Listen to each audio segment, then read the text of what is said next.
Okay, time to finish up sound and jump right into light. Let me think what things I want to wrap up with sound. All right, one thing I want to do is just make sure that you get what's related to what. Okay, so for example, there's this human perception of pitch. Pitch is like what note something is, high notes, low notes, you know. So that goes hand in hand with frequency. It's almost a perfect connection. Higher frequencies sound higher pitched. There might be a little bit of an issue with the amplitude in there, but basically that's it. And what frequencies can we hear? I wish I had the stuff with me to show you, but we can hear everything from about 20 hertz all the way up to about 20,000 hertz. That is an absolutely huge range of the frequencies we can hear, a factor of 1,000. In terms of octaves of sound, it's about, how many octaves is that? It's like 10 octaves. Doubling the frequency 10 different times, it yields a factor of 1,000. Most of the sounds of speech, vowels and so forth, are in the few hundred hertz range. Consonants tend to be higher frequencies in the few thousand range with kind of a variety in there. And as you get older, you tend to lose this high range. Personally, I've tested myself a number of times. I'm down to hearing around 13,000 hertz. I can't hear 15, 16, 17,000 hertz like you probably can. In any case, another thing to point out is loudness. Yeah, loudness. Loudness goes largely with the amplitude of a wave. Now, it also has some connection with frequency. Given amplitude, higher frequency is also going to be louder. But generally, frequency held constant, loudness goes with the amplitude of the wave. And another thing is the quality of the sound. And I'm going to put that quote marks because that's not always the word used. But the difference between is the harmonic content, like how many different higher frequencies are mixed in. I'd say it's kind of the recipe of harmonics. You might have a pure tone that's just like one frequency, but then, in fact, I can make these sounds. I wish I could show you the waves. I didn't bring home an oscilloscope-like thing to show this to you with. But in any case, here is a basically pure tone. I've practiced a lot. Now I'm going to do that same tone, but I'm going to change the quality of the sound by throwing in a higher order harmonics, like maybe a second or third harmonic in on top of it.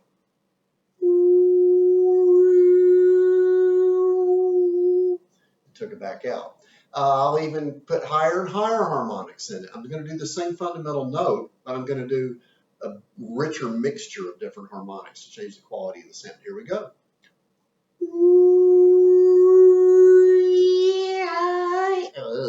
Anyway, if you saw that on the oscilloscope, you'd see these higher order harmonics going in. Okay, I guess that's all I'm going to say about sound right now. So let me move on to light. Okay. Now, you might have guessed that I'm going to say light's a wave. Maybe I am.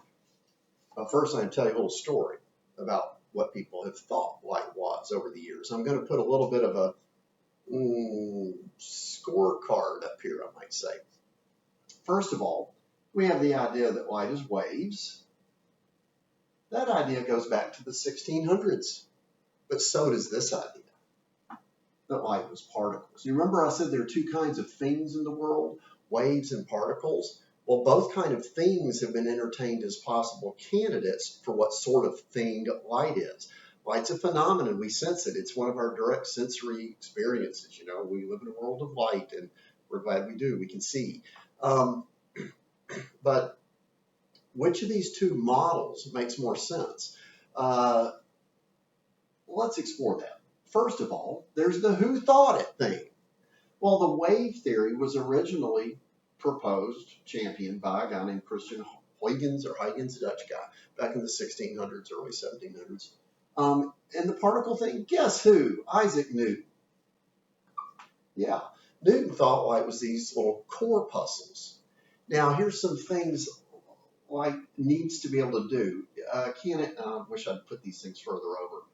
Can these things carry energy? Because we know light carries energy. Kind of like that. Can waves carry energy? Oh my gosh, yes. They wiggle things.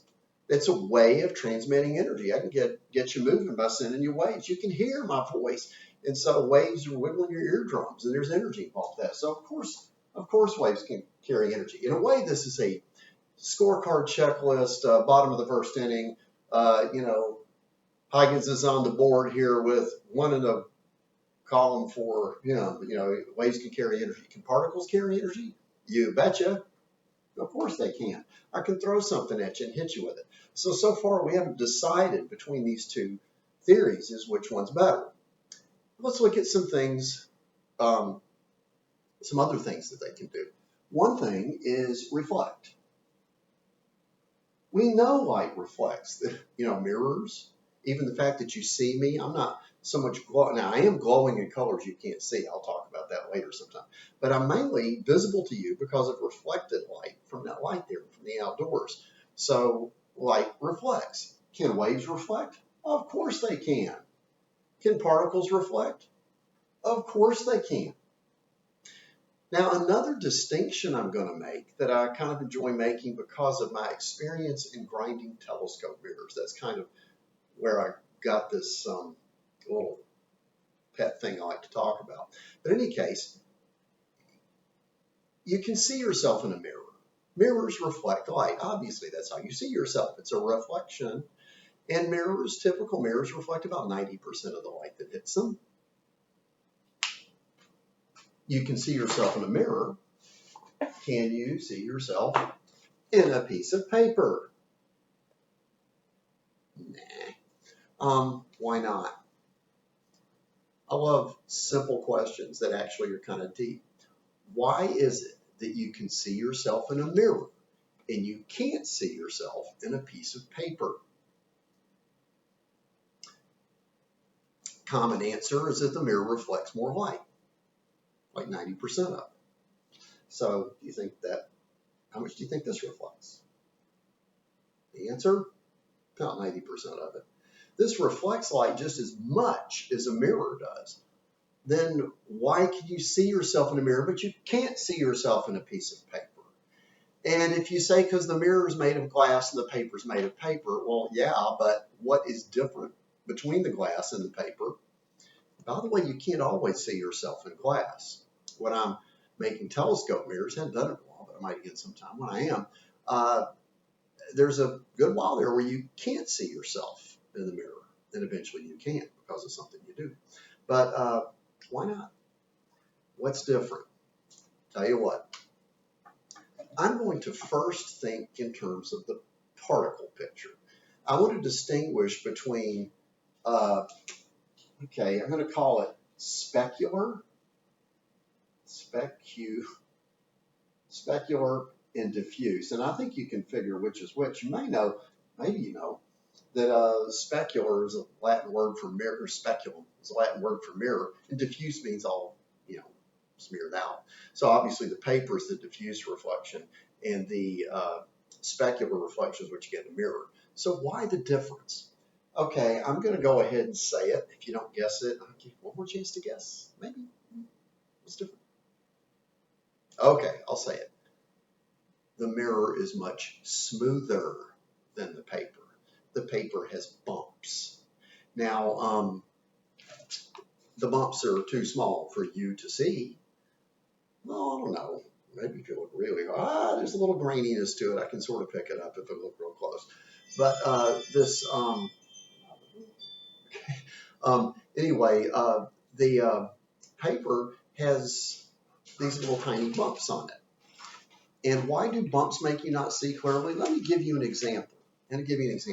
Suppose you are dribbling a basketball.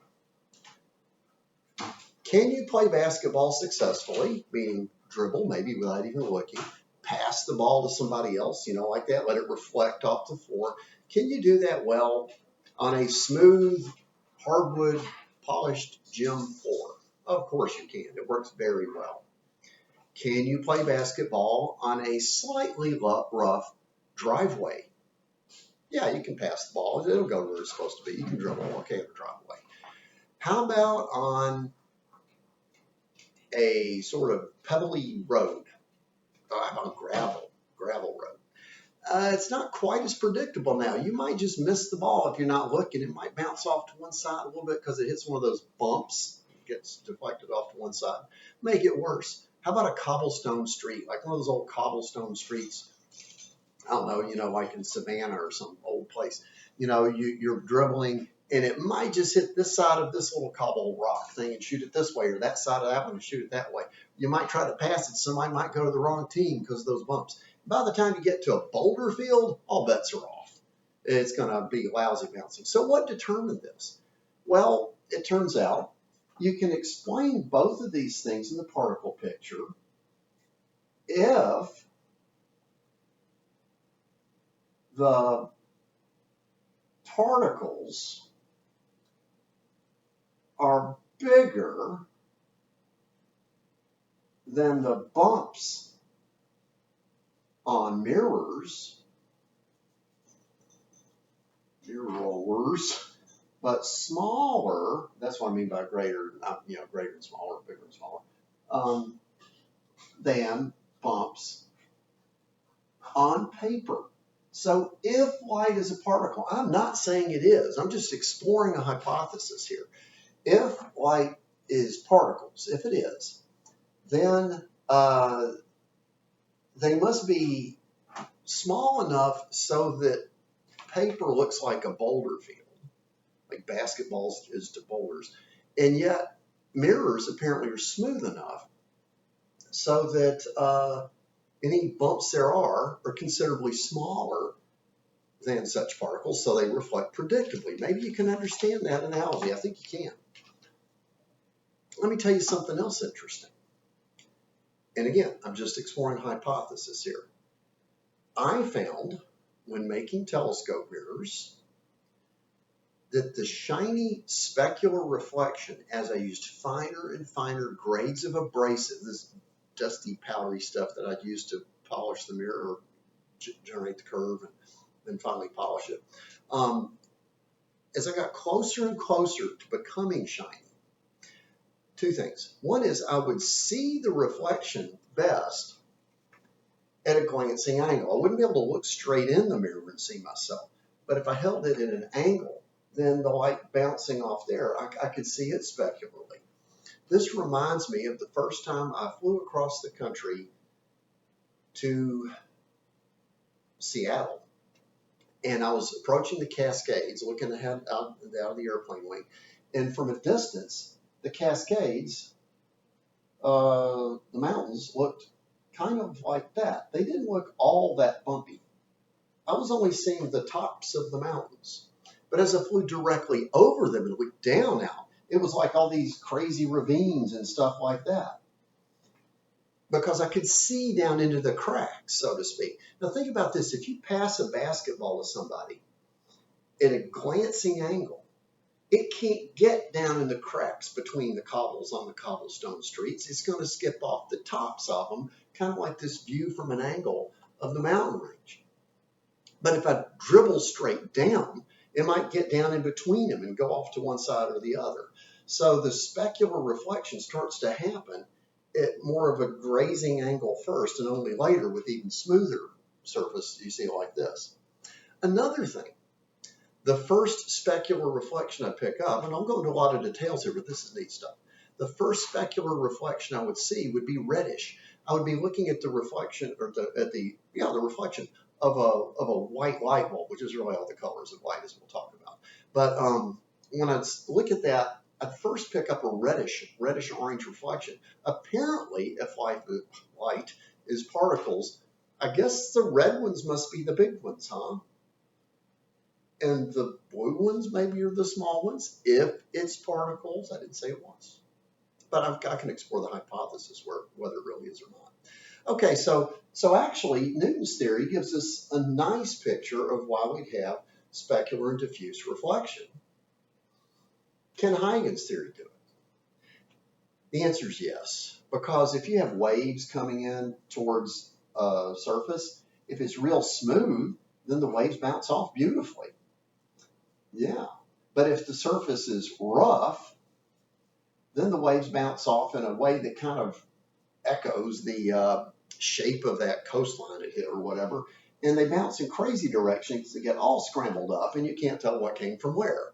In fact, that's the idea with, why you don't see yourself in a piece of paper. Because rays from my nose go and hit this thing, and some will go that way, and some will go that way, and some will go that way. And actually, some of the light from my nose reflects off this part of the paper up here, and some reflects off this part of the paper, some reflect off this part of the paper. My nose reflected off all kinds of parts of the paper.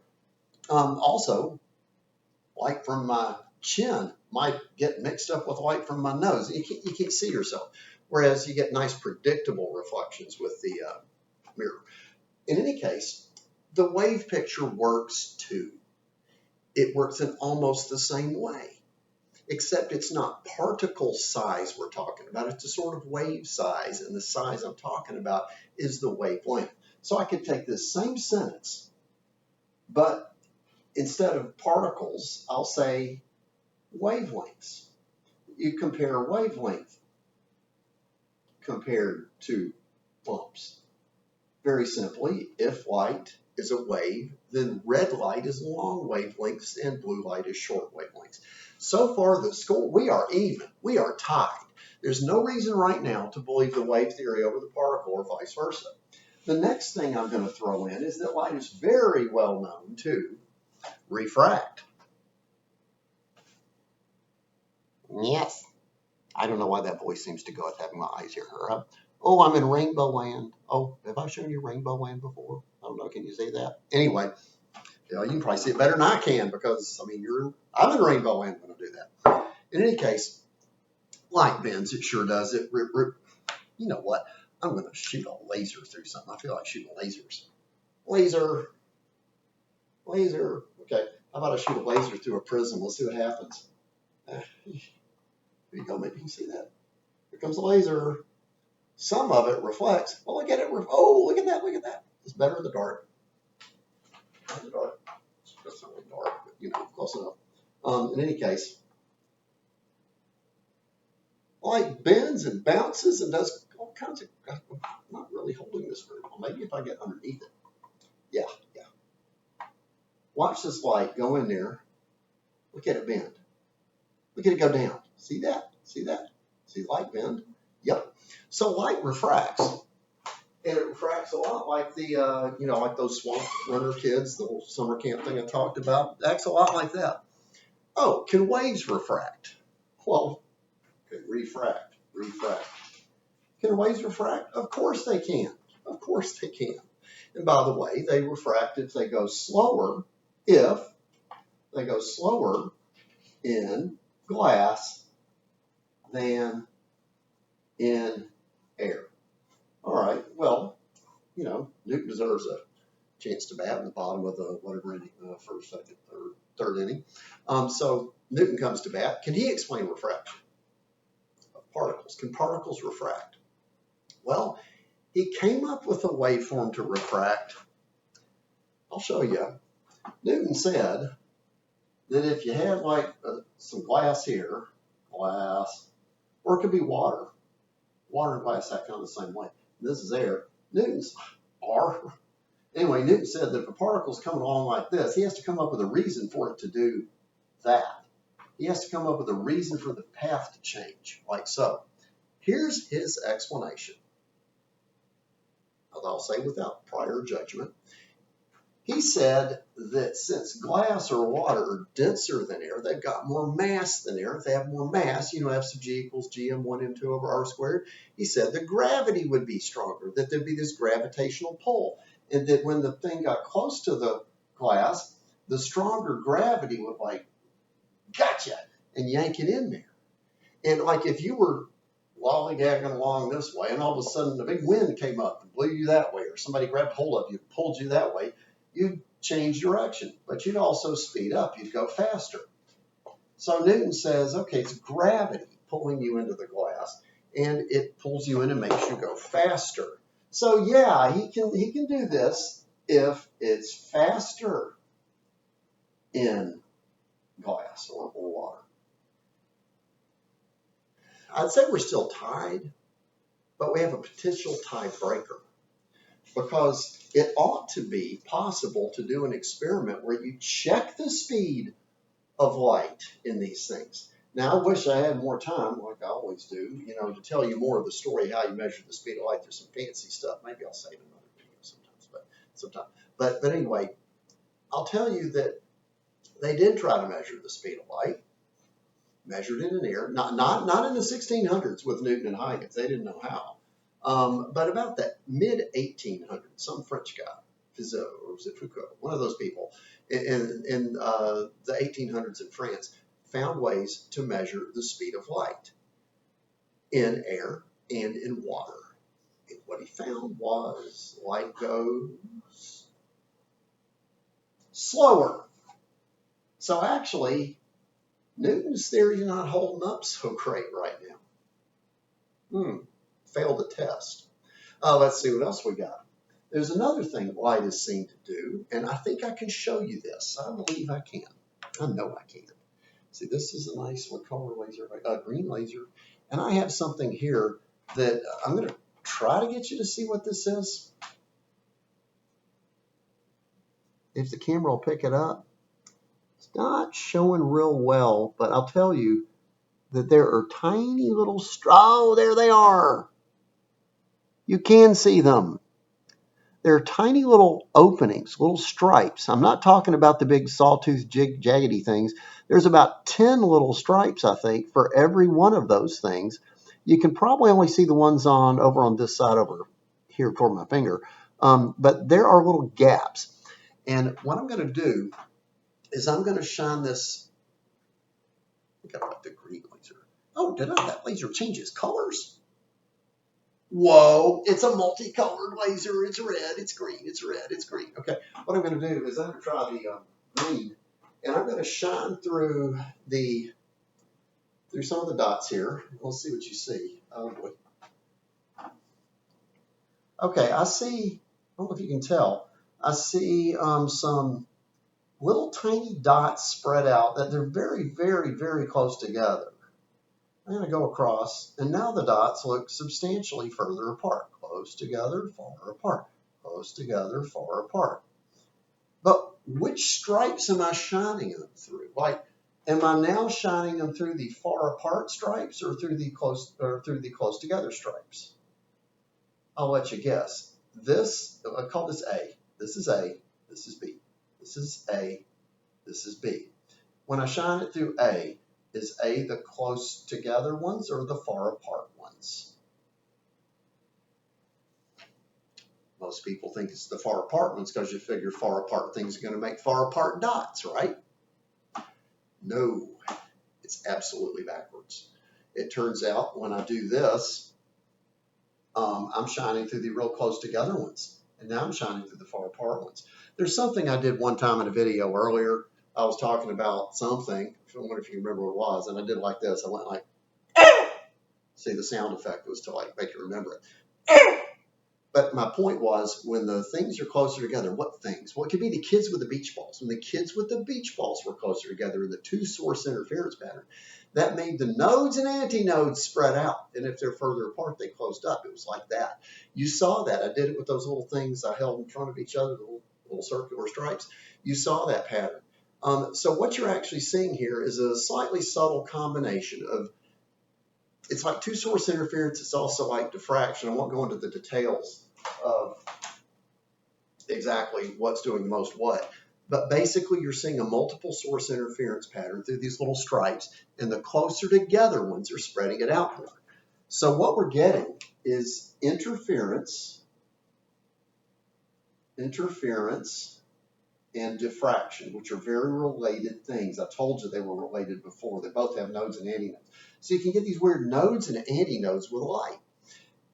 And let's see, can waves do that? Oh my gosh, yes, waves can do that. Of course they can. Can particles do that? I'm sorry. I have never thrown a baseball through a window. Well, if you break the window, let's say through an open window, and seen the baseball diffract and end up as a pattern of nodes and antinodes all over some wall past the window. or throw a ball out of the door of our classroom, you know, and it hits the wall over near Dr. Kirshner's room or something, and it hits us like lots of nodes and antinodes? Of course not. You don't see that happen. Fail, Newton. So I guess maybe it's a wave. Oh, the games are supposed to be 9 innings, right? So, I mean, you know, maybe this will fail. Maybe this will fail somewhere. So let's keep going. So in any case, we have a fail because particles don't diffract or interfere with each other. That doesn't even make any sense. Can't think of how they would do that. Maybe Newton, the gravity thing, the refraction. No. Look, the gravitational field doesn't get that strong. I'm sorry. I hate to be judgy about someone who was, you know, way smarter than I am. But I'm sorry, this thing about you know, gravity yanking light into glass or water, all of a sudden utterly changing its direction, that was a serious stretch. That is grasping desperately to try to make his theory work. And you can see that sometimes. A real strained explanation means the theory's in trouble. But we don't know. Maybe this theory will be in trouble too. Got to finish the game, right? So let's keep going a little bit. So interference and diffraction are something waves do and particles don't. Oh, there's more. I have here something like this, only the lines are way closer together. They're here. Believe me, they're here. But they are microscopically close together. All you see is plastic with pretty colors in it. But what it really has is a multitude of stripes. I think there are about 10,000 stripes for every inch. So they're utterly invisible to the naked eye, but they exist. So what I'm going to do is shine the laser through this, and I want you to look at the diffraction pattern that happens. It's called diffraction grading, in fact. So, you know what? You've had a good chance to see this part, so I'm going to erase some of this so I can work with it. We'll have more stuff in a minute. I need some room to shine this on, so here we go. What I'm going to do is shine the red light and the green light through this. Okay, oh, look at that. We can hold some here. You see how that makes green dots are pretty far apart? See that? See those dots? I'm going to suddenly switch to red. Oh, wow. Let me close it a little closer. Watch this. Red, green, red, green, red, green, red, green, red, green. A couple more times. Red, green, red, green, red, green. I might even try blue. I'm not sure I got my distance the same, but blue. Hey, they even do blue and red at the same time. That'd be good. We'll do it. Oh, yes.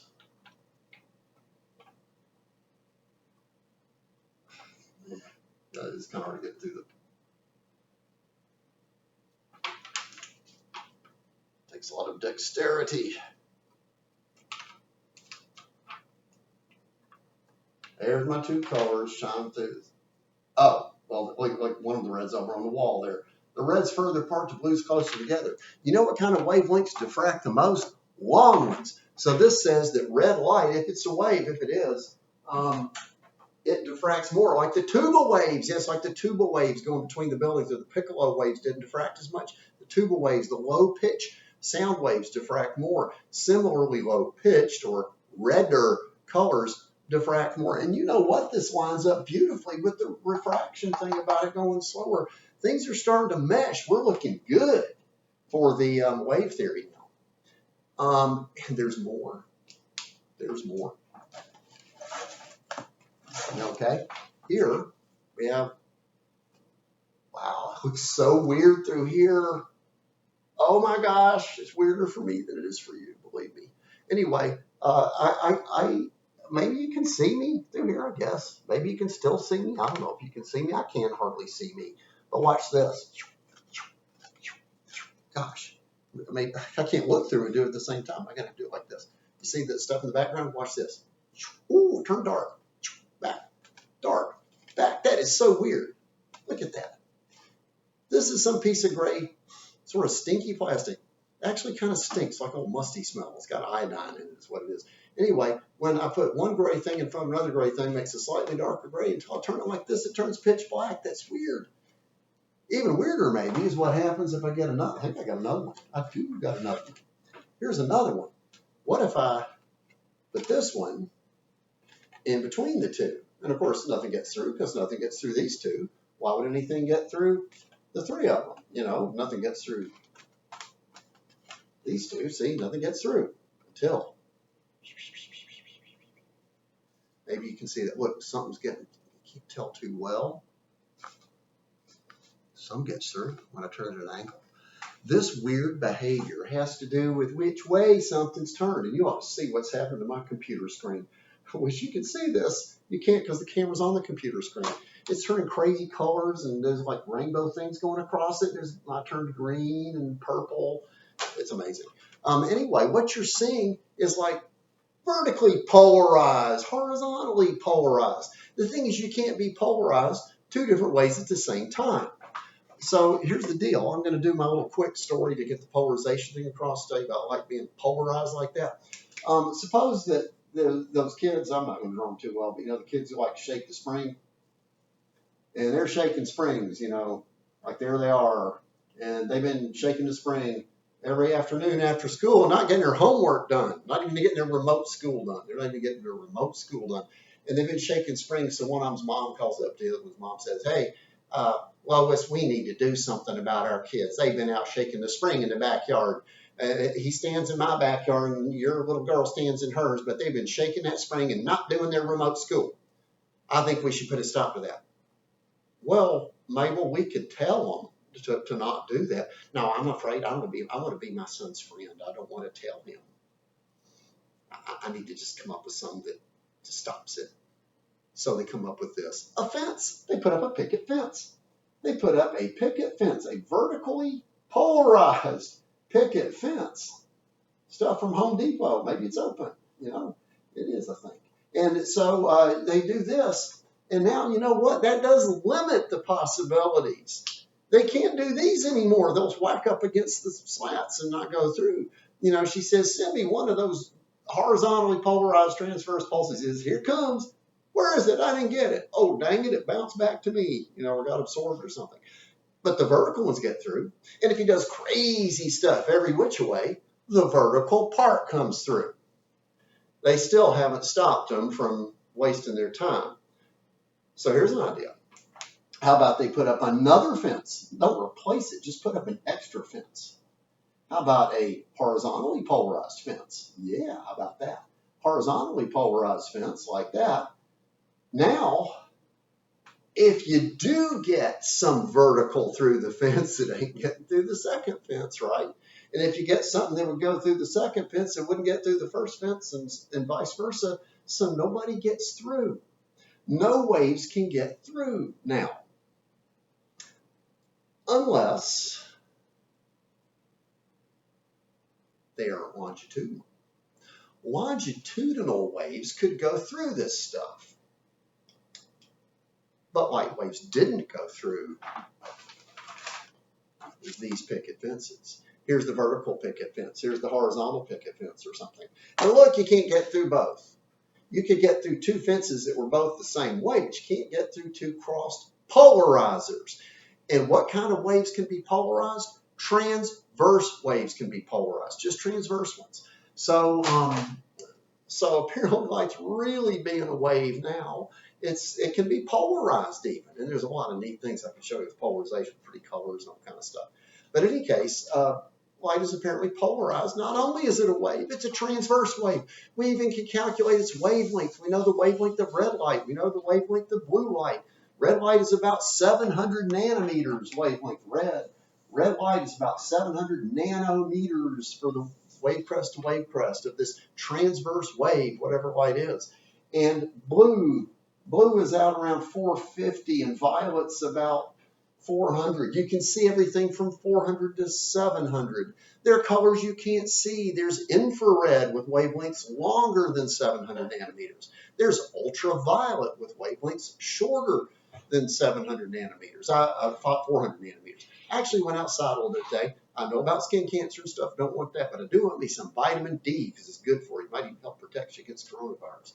But anyway, so I actually sat out on the deck right there for about 10 minutes getting some sun, just enough to make a little vitamin D. Take it too, you know. But anyway, that's UV does that. Infrared, I'm giving off infrared right now. If you're Predator or my Yeah, the little motion detector up there, it sees infrared. There's all this world of colors, different wavelengths. Now, it pretty much sounds like I've just said light's a wave. After all, Newton failed on a couple of tests with his particle theory. Don't stop quite yet, though. I want to go a couple more minutes. I know we're at 35, but I'm going to do a couple more here. All right, so looking like light's a wave.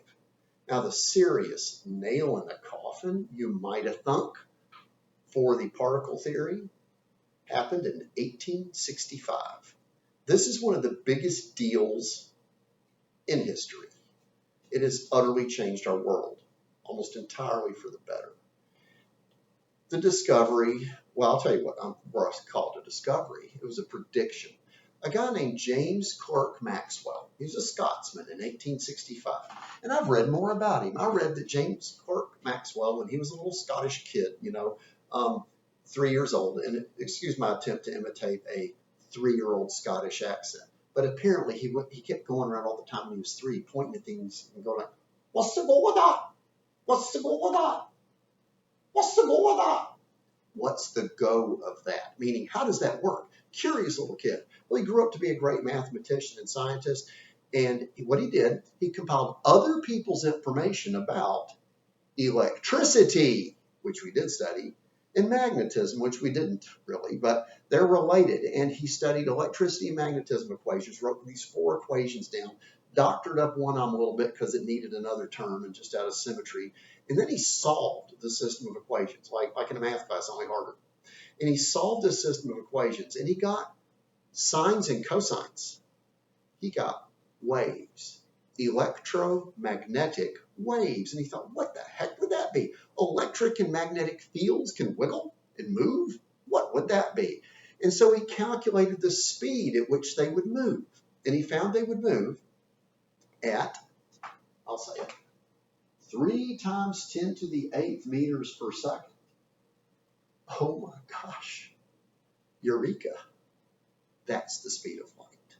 In other words, James Clerk Maxwell basically solved electricity and magnetism equations and predicted the existence of light.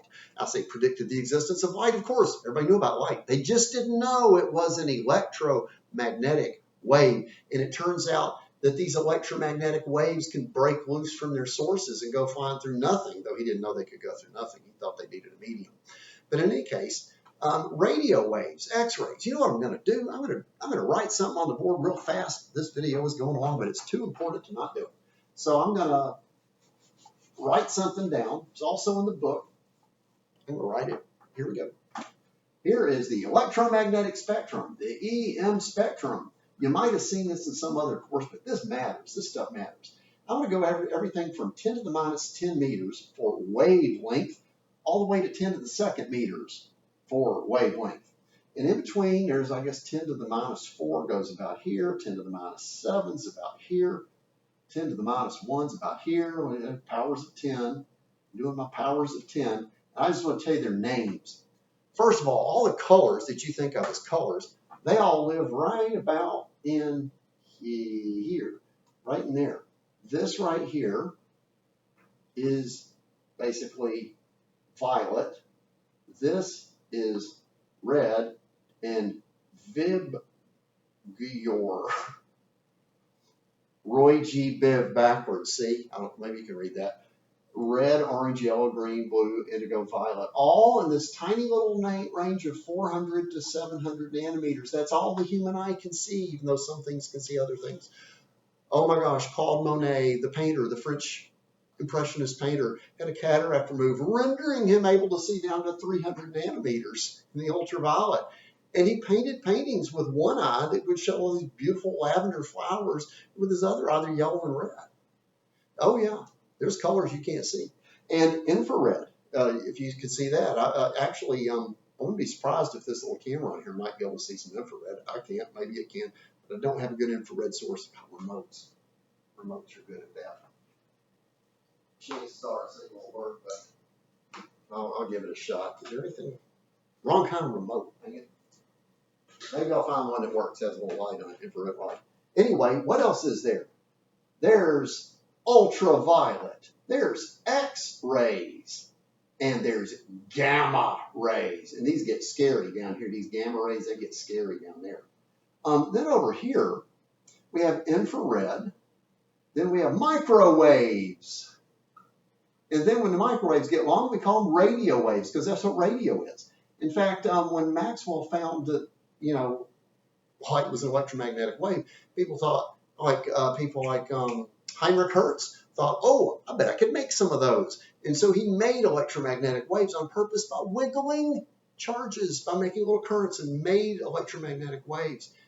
Then other people, I think it was Marconi, thought, hey, you could code information in there. You could wiggle fast, wiggle slow, wiggle fast, wiggle slow, and send messages. In fact, the messages eventually could be the messages of your voice. Radio. But anyway, even before the voice stuff got out, in the early part of about 110 years ago, 108 years ago, it was in April 12th, 1912, April something, 1912, the Titanic was going down, and they used electromagnetic radiation to notify the Carpathia that they were sinking. And that's why anybody at all got rescued, because wireless radio signals, beep, beep, beep, beep, beep, beep, went out over the ether. Actually, there's no ether, through nothingness out there to other ships. It's amazing. And all of your telecommunications, the internet, radio, cell phones, all that is thanks to James Clerk Maxwell, who just from the age of 3 wondered, what's the goal of that? Anyway, so this is the electromagnetic spectrum. Now, so far, everything I've said, since Newton just struck out a couple times, says light's a wave. This is the longest video I've ever made. I might have split it up. But in any case, everything I've said says that light's a wave. Is there any chance for the particle theory? Maybe just throw some crumbs? Yeah. There's something I could show you if I brought it home. Dang it again. I'll describe it to you. There's this glow-in-the-dark paper. And I'm going to credit my son with this. I discovered this. Not like nobody in the world ever knew it before, but I personally discovered it when my son, when he was about 10 years old, had this airsoft gun, shoots these little plastic BBs. And some of them were for shooting at night. You can make them glow in the dark. You can see them flying through the night. You're shooting with a doghouse out in the back, dog run in it. But anyway, he was shooting the little BBs, and he wanted to light them up bright. And I brought some lasers home. They weren't these particular ones, but I like them. And so we took a bright red laser, real bright red laser, intense, way brighter than this, shine it on the little glow in the dark things. They wouldn't light up. They wouldn't even respond. They didn't even care. It was bright too. It was really bright light. We then took green. We took a green laser, and I shined the green laser on it. And it was lousy too. Why does this thing look so much sharper to my eye? That is weird. It looks like razor sharp to mine. It's all fuzzy here.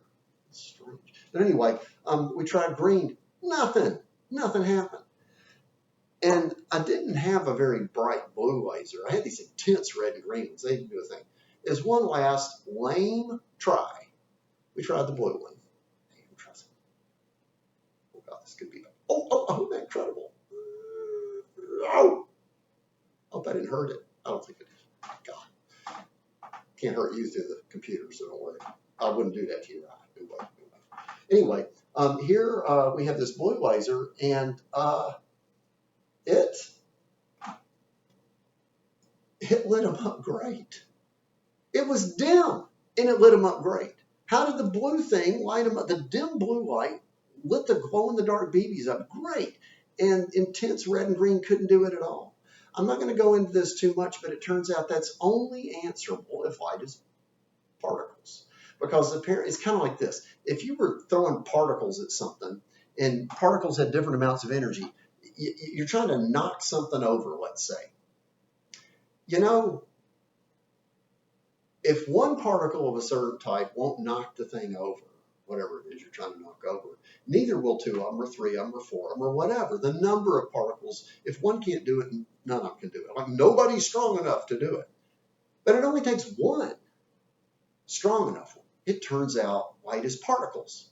Yes, it's particles, and the blue ones are stronger. In fact, the gamma rays are scary strong. Ooh, they're so strong they'll knock electrons clean out of your atoms and turn you into a mutant or something. These are wimpy over here. You could get a lot of them and get cooked maybe, but you're not going to get ionized. Okay, so it turns out light is particles. Another thing,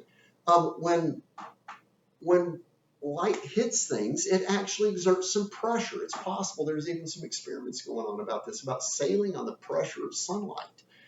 And waves don't do that. Waves don't push things that way. Waves just make things wiggle, like a transverse wave. Things that wave goes this way, things going to go up and down. It ain't going to go that way. It doesn't surf. Particles knock things back. And guess what? Light pushes. There's some other things too I won't go into now, but light's a particle. But wait, it's a wave.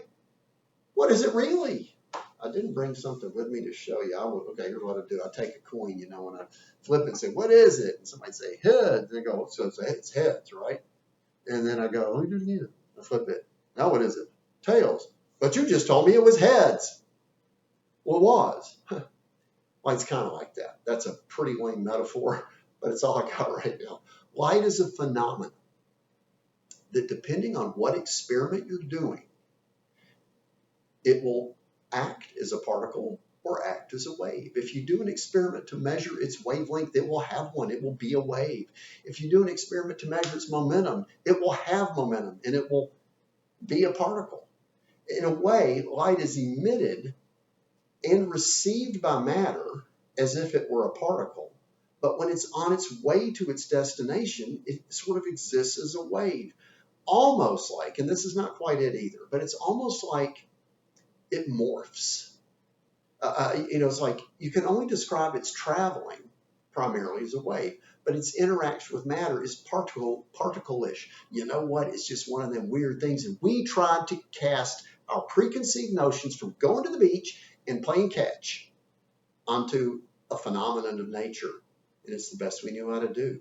There's a thing called quantum mechanics that describes this quite nicely. I probably won't have time to talk about that much, but hey, light's a particle, light's a wave. However, for purposes of what we're going to be doing with it, I'm going to talk about it more as a wave because we're studying waves. Anyway, that's enough for today. Longest video I ever made, 47 minutes. Talk to you later. Bye.